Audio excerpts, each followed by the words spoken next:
Halo saudara, kembali saya Nova Purwadi dan tim VOA dari Washington DC menghadirkan laporan terkini dari Amerika Serikat lewat segmen Sapa Dunia. Saudara, Presiden AS Joe Biden termasuk pemimpin negara yang menyatakan rasa bela sungkawa terhadap rakyat Korea Selatan setelah terjadi tragedi berdesak-desakan yang mematikan 100 lebih orang di ibu kota Korea Selatan, Seoul. Dalam pernyataannya, Presiden Biden bersama dengan Ibu Negara AS Jill Biden menyatakan bela sungkawa yang mendalam kepada keluarga yang kehilangan anggotanya di tragedi di Seoul yang menewaskan sedikitnya 153 orang dan melukai banyak orang lainnya. Bagian besar korban adalah warga Korea Selatan yang tengah merayakan Halloween. Tapi di antara para korban juga terdapat warga negara asing dari sekitar 20 negara. Termasuk diantaranya adalah dari Amerika Serikat. Kedutaan AS di Seoul mengonfirmasi ada sedikitnya 2 warga AS yang menjadi korban tewas, sementara KBRI di Seoul menyatakan bahwa 2 warga Indonesia di antara warga luka-luka meski telah dilepas dari rumah sakit.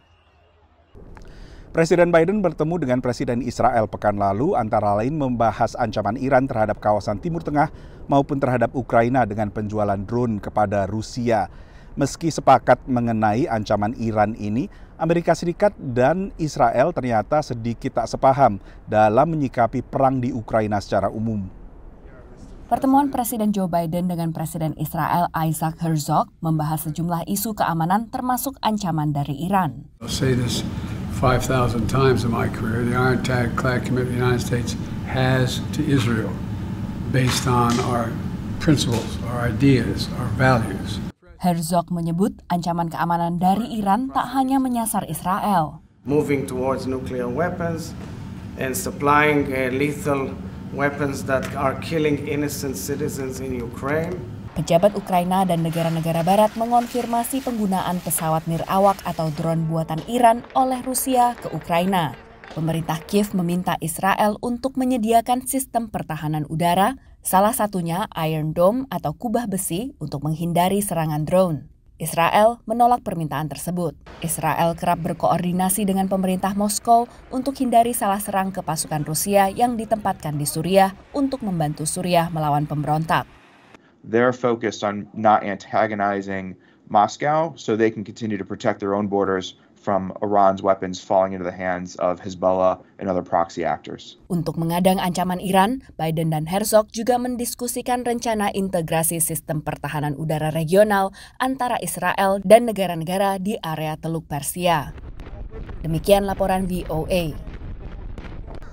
Kini kami ajak Anda untuk melihat sebuah toko menarik di pantai barat Amerika Serikat yang menghadirkan tokoh supernatural untuk diajak swafoto bersama para penggemarnya. Selain juga tentunya menjual sejumlah atribut dari serial TV horor populer.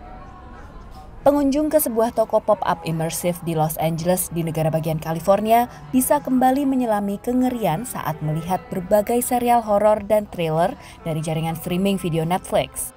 What we wanted to do is offer fans of the shows an opportunity to get exclusive items that aren't available anywhere else. And Squid Game is a great example of that. Here we have the very famous Young Hee doll standing above us. She's always watching, so fans of the show know that that's sometimes a good thing, sometimes a bad thing.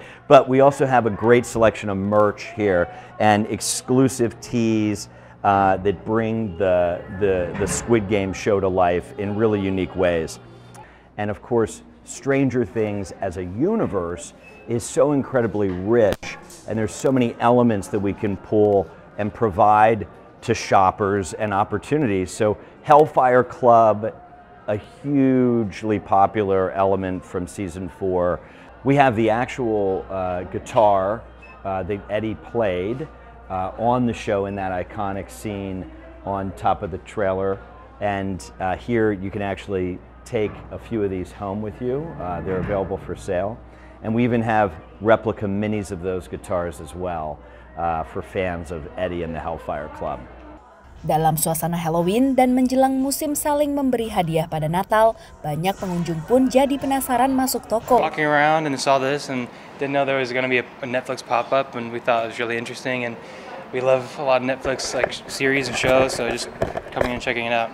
Yeah. I actually just came in because my sister's a huge fan of Stranger Things, so I just wanted to get her a few things for Halloween.